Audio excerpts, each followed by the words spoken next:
जाहीर झाले. महाविकास आघाडीने केले, भाजपने केले, काँग्रेसने केले, संपला विषय. निवडणुका होईल तर पाहू ना. आता काय आहे त्याच्यामध्ये? केले ना, जाहीर केले, पुढे काय? महायुतीत अनेक असे उमेदवार आहेत जे पक्षाबाहेरून नुकतेच आलेले बघा, ही भारतीय जनता पक्षाची परंपरा आहे. प्राजक्त तनपुरे काल मागची निवडणूक भाजप विरुद्ध लढले, त्याच्या आधी लढले, वर्षानुवर्ष लढले. आता प्राजक्त तनपुरे यांना भारतीय जनता पक्षानं पायघड्या घातल्या का? ते का गेले? विकास कामं व्हायची आहेत. मग सध्याचे आमदार निवडून आलेले आहेत त्यांच्या मतदारसंघात भाजपचे, ते काय त्यांच्या मतदारसंघात विकास कामं करणार नाहीत? काय त्यांचं नाव? कर्डिले. आधीच्या आमदारांनी केली नाहीत? तुम्ही होतात केली नाहीत? ही ढोंग बंद करा की आम्ही विकास कामासाठी पक्षांतर करतोय.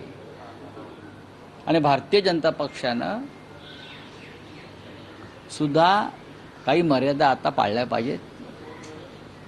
स्थानिक कार्यकर्त्यांना जबाबदाऱ्या आहेत सतरंजा उचलण्याच्या,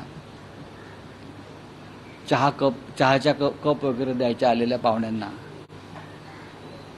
प्राजक्त तनपुरे असतील किंवा अन्य कोणी असतील, मी कालच म्हटलं त्यांना राजकीय श्रद्धांजली वाहिली पाहिजे अशा लोकांना. नाही, पण राऊतसाहेब सगळ्यात लक्षवेधी अशी उमेदवारी आहे जी सुप्रिया सुळेंचे व्याही लखानी यांना उमेदवारी देण्यात आली. याच्यामध्ये लक्षवेधी असं काय जर मला कोणी सांगितलं तर त्याच्यावरती मी मत व्यक्त करेन.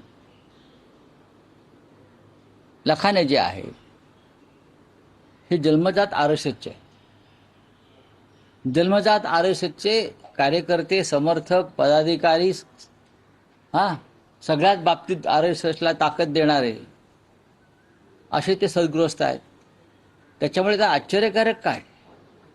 म्हणजे राज्यसभेमध्ये असे अनेक लोक आहेत, मी पाहतो लोकसभेत, मला बघून आश्चर्य वाटतं. महाराष्ट्रातून आलेले लोक आहेत, पण जेव्हा मी त्यांची माहिती घेतो तेव्हा त्यांचं मूळ संघाशी असतं. तेव्हा हे लखाने जे आहेत हे ना, ते काय काँग्रेस पक्षातून तिथे गेले नाहीत किंवा शरद पवार साहेबांच्या राष्ट्रवादी काँग्रेस पक्षातून भाजपमध्ये गेलेले नाहीत. विदर्भात RSSचे जे मूळ पुरुष आहेत किंवा पुराणा पुरुष आहेत, त्या पुराणा पुरुषांच्या यादीमध्ये लखानेंचं नाव आहे.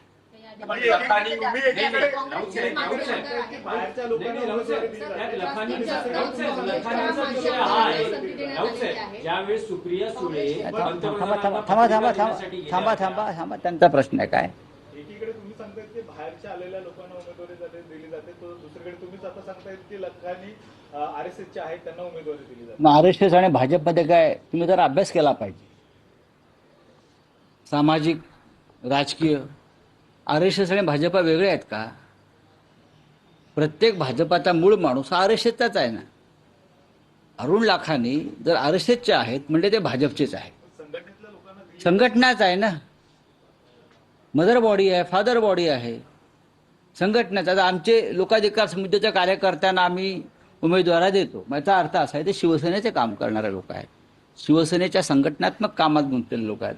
RSS म्हणजेच भारतीय जनता पक्ष, वेगळं काय? नाही, पण राऊतसाहेब इतकी वर्ष अरुण लखानेंचा कधी विधान परिषद राज्यसभेसाठी विचार केला जात नाही. सुप्रिया सुळे जेव्हा त्यांच्या मुलीच्या लग्नाची पत्रिका द्यायला पंतप्रधान नरेंद्र मोदींना भेटतात तेव्हा लखानी त्यांच्या बरोबर असतात आणि अचानक लखानी यांची उमेदवारी घोषित होते. बहुतेक भविष्यात राष्ट्रवादी काँग्रेसचे कार्याध्यक्ष म्हणून त्यांची जबाबदारी टाकली जाईल कोणावर? लखानेंवर. आता भाजपचे आमदार असतील ना. दुसरं काय सांगू शकतो मी? पण मग कार्यकर्त्यांनी काय करायचं? कार्यकर्त्याने काय करायचं? पण लखानींचा आणि आपला संबंध कुठे येतोय? लखानीला तिकीट भारतीय जनता पक्षाने दिलेलं आहे. आपण विचारसरणी नावाचं एक विचारसरणीच आहे ना ती. नाही, दोन